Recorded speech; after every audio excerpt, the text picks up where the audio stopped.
I changed my mind about something.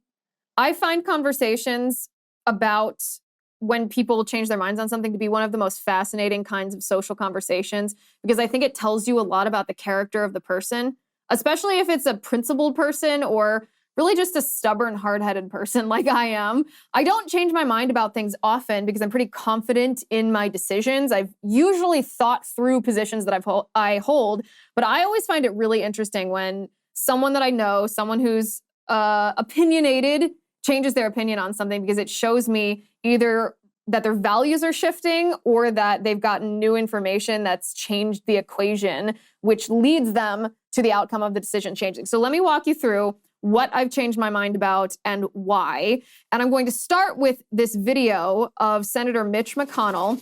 He was in Kentucky at a Northern Kentucky Chamber of Commerce, I believe, event. And he was doing a press conference with the press. And in the middle of this press conference, he freezes, very much like the episode that he had a couple weeks ago where he had a seizure. This is outside of the Capitol when he had the seizure the first time. This is what it looked like happened again. Let's take a look at this video. I'll walk you through what's happening as it happens. Running for re-election in 2026. So he's asked whether he's going to run for re-election, and then he just freezes. What's strange is he's not just refusing to answer this question. Like, you can see that his eyes become vague and blurry, and then his handler comes over. His eyes, look underneath his eyes. He's obviously having a seizure right now. Anybody who has a family member who has ever had a seizure recognizes exactly what this is. This is a seizure.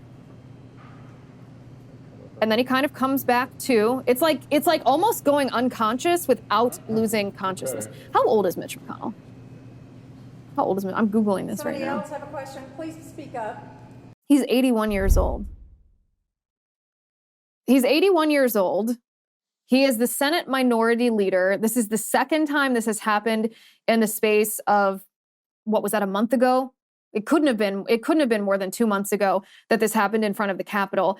And for a long time, I have been opposed to the idea of age limits when it comes to both Congress and the presidency, because I'm a traditionalist, I'm an originalist. There isn't an age limit in the Constitution. There isn't something that the founders put in our founding documents that said, hey, once you get to a certain age, you've exceeded the limits of your opportunity for service. Let's just say they do have a minimum age for the presidency. They don't have a maximum age. And so being a traditionalist, being an originalist, I'm like, I don't know. Is it a little discriminatory or unfair to people who do have their full faculties when they're 70 or 75 or 80 or 85 to arbitrarily place an age limit on a term in office? Like, there have been a lot of great people who've accomplished amazing things at very advanced ages. I'm not sure we should be placing arbitrary limits on, especially age limits, on members of Congress and the presidency. And I think I've changed my mind. I think I've changed my mind because, for two reasons. One, Mitch McConnell is one of the most powerful people in the world. He's not just one of the most powerful people in Congress. He's not just one of the most powerful people in the United States. He's one of the most powerful people in the world. He's incredibly corrupt. He's corrupt.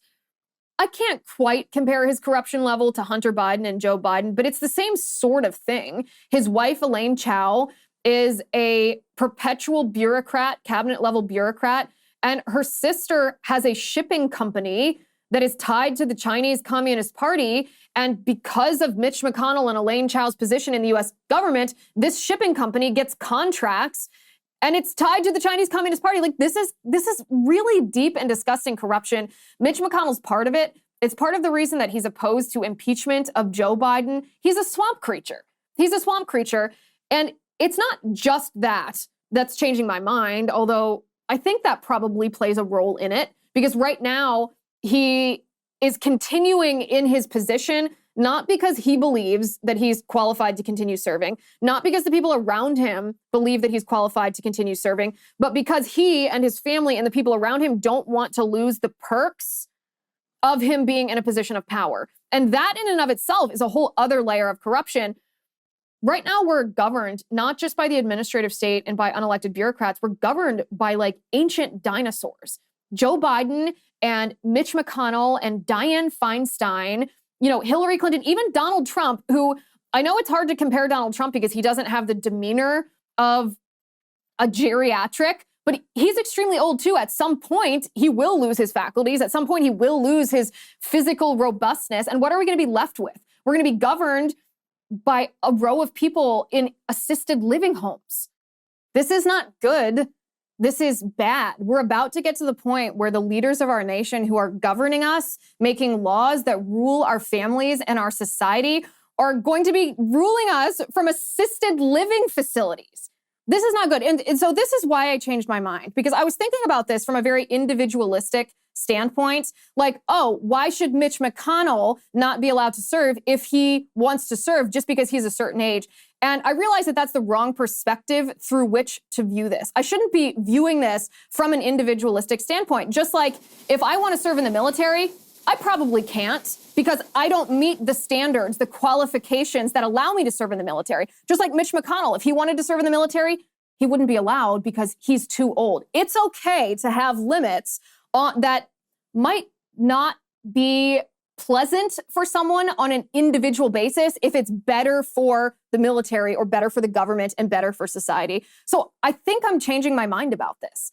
I think I'm realizing that it is not a good thing for geriatrics to be ruling our nation when they are clearly in steep decline, as Mitch McConnell is. And obviously Joe Biden isn't even in steep decline. Like, he's at the bottom of the hill here. Someone let go of his wheelchair and he's just plummeting as fast as you can to the bottom. So back to this conversation about changing your mind, or me changing my mind. I find it very interesting when people change their mind because it says either they've gotten new information or they have changed their principles or their perspective has changed in some way. This is what I'm talking about. If we're talking about good friends, like fellow intellectuals, good faith people, not just flighty people who aren't anchored to anything that change their mind based on the way the wind blows. I'm not talking about those people. So the couple of things that I've changed my mind on in the past couple of years, besides age limits on members of Congress and the presidency, I've changed my mind on marijuana. I know you guys love when I talk about this topic.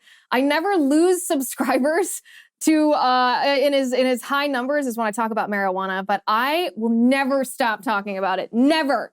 You can try to socially ostracize me by clicking off my channel, but I'm right. I'm right.